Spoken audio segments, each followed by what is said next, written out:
ദേശീയ പഞ്ചഗുസ്തി ചാമ്പ്യനായ മുഹമ്മദ് ഹബീബിനെ പോലീസ് അകാരണമായി മർദ്ദിച്ചതായി പരാതി.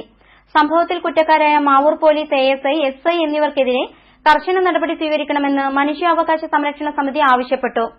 പോലീസ് മർദ്ദനവുമായി ബന്ധപ്പെട്ട് മുഖ്യമന്ത്രി, ആഭ്യന്തരമന്ത്രി അടക്കമുള്ളവർക്ക് പരാതി നൽകിയതായും ഹബീബ് പറഞ്ഞു. പഞ്ചഗുസ്തിയിൽ സംസ്ഥാന ദേശീയ ചാമ്പ്യനായ മുഹമ്മദ് ഹബീബാണ് തന്നെ അകാരണമായി പോലീസ് മർദ്ദിച്ചുവെന്ന പരാതിയുമായി രംഗത്തെത്തിയിരിക്കുന്നത്. ഈ മാസം 24-നാണ് കുടുംബ പ്രശ്നവുമായി ബന്ധപ്പെട്ട് സഹോദരൻ നൽകിയ പരാതിയെ തുടർന്ന് മാവൂർ പോലീസ് സ്റ്റേഷൻ ASI ഹബീബിനെ സ്റ്റേഷനിൽ വിളിച്ചു വരുത്തുകയും മർദ്ദിക്കുകയും ചെയ്തത്. എന്നാൽ നിസ്സാരമായ പരാതിയായതിനാൽ സഹോദരൻ പിന്നീട് കേസ് പിൻവലിക്കുകയും ചെയ്തു.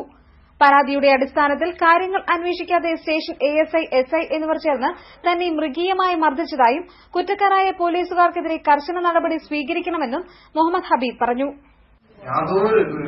എന്താ കാര്യം ചോദിക്കാതെ വന്ന ഉടനെ അടി തുടങ്ങി. അതേപോലെ അതിക്രൂരമായി പുറമോട് എനിക്ക് നിർത്തി നടക്കാൻ പറ്റുന്നില്ല.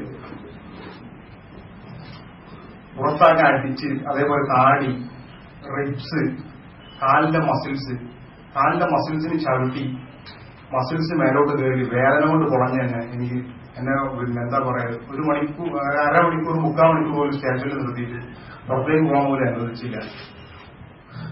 ഇത് സംബന്ധിച്ച് മുഖ്യമന്ത്രി, ആഭ്യന്തരമന്ത്രി, മനുഷ്യാവകാശ കമ്മീഷൻ തുടങ്ങിയവർക്ക് പരാതി നൽകിയിരിക്കുകയാണ് ഹബീബ്. വാർത്താ സമ്മേളനത്തിൽ മനുഷ്യാവകാശ സംരക്ഷണ സമിതി സംസ്ഥാന president advocate Manjeri Sundarraj, secretary Rajan Pallath, Salam Vellayil എന്നിവർ പങ്കെടുത്തു. News bureau, Kozhikode.